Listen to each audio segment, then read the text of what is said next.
Malabar home appliances and home needs Pandikkad മേലിയങ്ങാടിയിൽ പ്രവർത്തനം ആരംഭിച്ചിരിക്കുന്നു. മലബാറിന്റെ 2 ഷോറൂമുകളിലും വമ്പൻ ഓഫറുകൾ ഒരുക്കിയിരിക്കുന്നു. എല്ലാ പർച്ചേസിനും 5% മുതൽ 60% വരെ ഡിസ്കൗണ്ട്.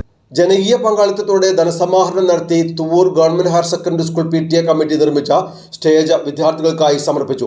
ഗ്രാമപഞ്ചായത്ത് പ്രസിഡന്റ് CT ജസീന സ്റ്റേജിന്റെ ഉദ്ഘാടനം നിർവഹിച്ചു. സ്കൂൾ കലോത്സവ ദിനത്തിലാണ് സ്റ്റേജ് കുട്ടികൾക്കായി സമർപ്പിച്ചത്. ജനകീയ പങ്കാളിത്തത്തോടെ സമാഹരിച്ച ഫണ്ട് വിനിയോഗിച്ചാണ് തുവൂർ ഗവൺമെന്റ് ഹയർ സെക്കൻഡറി സ്കൂളിൽ സ്റ്റേജ് നിർമ്മിച്ചത്. പുതിയ സ്റ്റേജിൽ സ്കൂൾ കലാമേളയും അരങ്ങേറി. ഗ്രാമപഞ്ചായത്ത് പ്രസിഡന്റ് CT ജസീന ഉദ്ഘാടനം ചെയ്തു. സ്റ്റേജ് കെട്ടി വലിയൊരു പ്രോഗ്രാം നമ്മുടെ യൂത്ത് ഫെസ്റ്റിവൽ ആയിക്കോട്ടെ, മറ്റുള്ള പ്രോഗ്രാം ആയിക്കോട്ടെ നമ്മൾ നടത്താറുണ്ടെങ്കിൽ പോലും വലിയൊരു ഭീമമായ ഒരു ചെലവ് അതിന് വരാറുണ്ട്. പക്ഷെ എങ്കിൽ പോലും നമുക്ക് നമ്മുടെ നാട്ടുകാരുടെയും അതുപോലെ തന്നെ മറ്റുള്ള സുഹൃത്തുക്കളുടെയും എല്ലാവരുടെയും ശ്രമകരമായ ഒരു ഫലം കൊണ്ട് നമുക്ക് ഇങ്ങനൊരു സ്റ്റേജ് ഇവിടെ നമുക്ക് യാഥാർത്ഥ്യമാക്കാൻ വേണ്ടി കഴിഞ്ഞു. അതിന് പ്രത്യേകം PTA-യും PTA പ്രസിഡന്റിനെയും അതുപോലെ തന്നെ PTA-യിലെ എല്ലാ അംഗങ്ങളെയും പ്രത്യേകം അഭിനന്ദിക്കുകയാണ്. മാത്രമല്ല, ഇന്ന് നമ്മുടെ സ്കൂളിൻ്റെ കുട്ടികളുടെ ആർട്സ് പ്രോഗ്രാമും കൂടിയാണ്.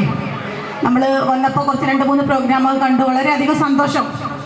നമുക്കറിയാം, ഇന്നത്തെ കാലത്ത് കുട്ടികൾക്ക് മുമ്പത്തെ പോലെയൊന്നുമല്ല, ഒരുപാട് സൗകര്യങ്ങളുണ്ട്. മുമ്പൊക്കെ നമ്മുടെ അമ്മമാരും ഒക്കെ പഠിച്ച അന്നത്തെ കാലത്തൊക്കെ നമ്മൾ ചിന്തിച്ച് നോക്കിയാൽ തന്നെ അറിയാം. PTA president TP Fazlur Rahman ചടങ്ങിൽ അധ്യക്ഷത വഹിച്ചു. ഗ്രാമപഞ്ചായത്ത് vice president KK Surendran, SMC chairman Muhammad Abdul Muneer Kurikkal, മുൻ PTA പ്രസിഡന്റുമാരായ P Salahuddin, PK Abdulla, Pallath Hamza, CK Muhammad, AK Narayanankutty, PK Bushra, principal Anithakumari, പ്രഥമാധ്യാപകൻ മനോജ് ജോസഫ്, ഷൗക്കത്ത് അലി, ബഷീർ മഠത്തിൽ, K കോയ, സൈനുൽ ആബിദ് എന്നിവർ പ്രസംഗിച്ചു. തുടർന്ന് 3 വേദികളിലായാണ് കലോത്സവം നടന്നത്.